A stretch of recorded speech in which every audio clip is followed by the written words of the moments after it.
Bonjour, bonsoir.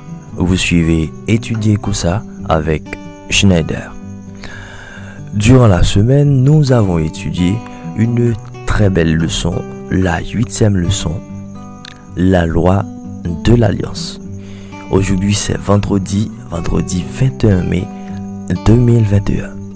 Le texte mémorisé pour cette semaine se trouve dans Deutéronome 7, le verset 9. Sache donc, c'est l'Éternel, ton Dieu, qui est Dieu. Ce Dieu fidèle garde son alliance et sa miséricorde jusqu'à la 1000e génération envers ceux qui l'aiment et qui gardent ses commandements. Sache donc que c'est l'Éternel, ton Dieu, qui est Dieu. Ce Dieu fidèle garde son alliance et sa miséricorde jusqu'à la 1000e génération envers ceux qui l'aiment et qui observent ses commandements. Deutéronome 7, le verset 9. Lisons un extrait dans le livre Jésus-Christ d'Ellen White, le chapitre Controverse. Nous savons que tu parles et enseignes avec droiture. Dites avec sincérité, ces paroles eussent constitué une magnifique admission. Bien qu'elles eussent pour but de tromper les paroles des pharisiens, elles étaient néanmoins un témoignage vrai. Les pharisiens savaient que le Christ parlait et enseignait avec droiture. Ainsi, seront-ils jugés d'après leur propre témoignage? Qui interrogeait Jésus s'imaginait avoir suffisamment dissimulé leur intention. Mais Jésus, qui lisait dans leur cœur comme un livre ouvert et sondait leur hypocrisie, il leur dit: « Pourquoi me mettez-vous à l'épreuve ?»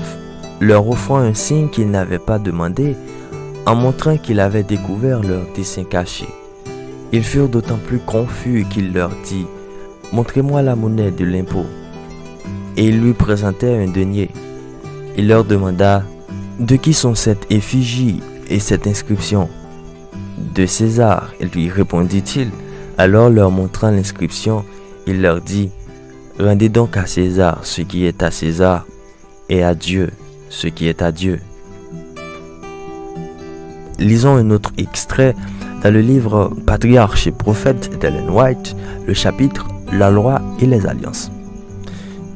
Si l'homme avait obéi à la loi divine, telle qu'elle fut donnée à Adam, conservée par Noé et observée par Abraham, la circoncision n'aurait pas été nécessaire.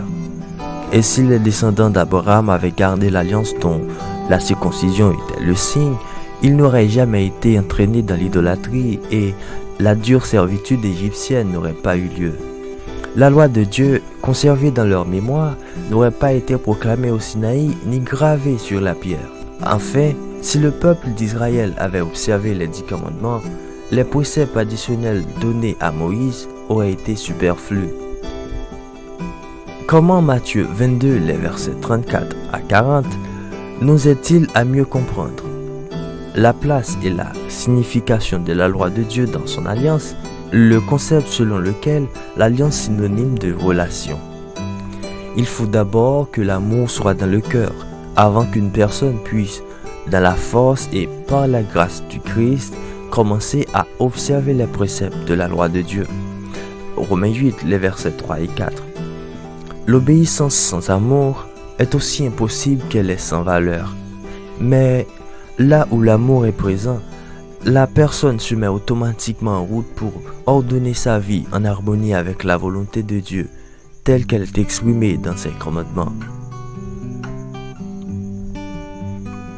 Dieu a donné dans les préceptes de la Sainte Loi une règle de vie parfaite, et il a déclaré que jusqu'à la fin des temps, cette loi qui ne doit pas varier d'un seul iota régnera sur les êtres humains. Le Christ est venu pour l'honorer et la magnifier. Il a montré qu'elle repose sur les bases solides de l'amour envers Dieu et envers le prochain, et que le devoir de l'homme réside dans l'obéissance de ses préceptes. Le Christ a donné personnellement l'exemple de l'obéissance. Dans le Sermon sur la montagne, il a montré que les exigences de la loi dépassent les actes extérieurs et s'inspirent des pensées, des intentions du cœur. Pourquoi, d'après vous, le fil de l'amour exerce-t-il une traction plus forte que la corde de la peur pour attirer les êtres humains vers Dieu? Pourquoi le fil de l'amour Existe-t-il une traction plus forte que la corde de la peur pour attirer les êtres vers Dieu? La loi de Dieu faisait partie intégrante de l'alliance. Pourtant, c'était une véritable alliance de grâce. La grâce, cependant, en vrai, n'annule jamais la nécessité de la loi. Au contraire, la loi est un moyen par lequel la grâce se manifeste et s'exprime dans la vie de ceux qui reçoivent la grâce. Nous avons étudié pendant cette semaine la 8e leçon, la loi de l'alliance. Le verset mémorisé pour cette semaine se trouve dans Deutéronome 7, le verset 9. « Sache donc que c'est l'Éternel, ton Dieu, qui est Dieu.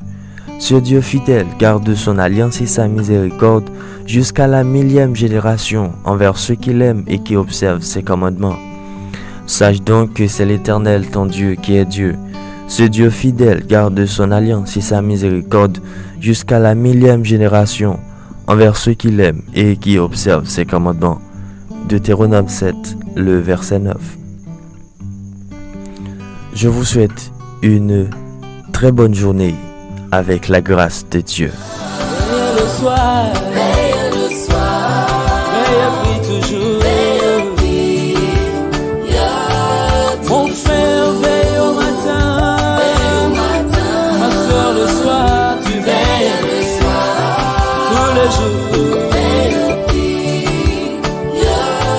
tous les jours.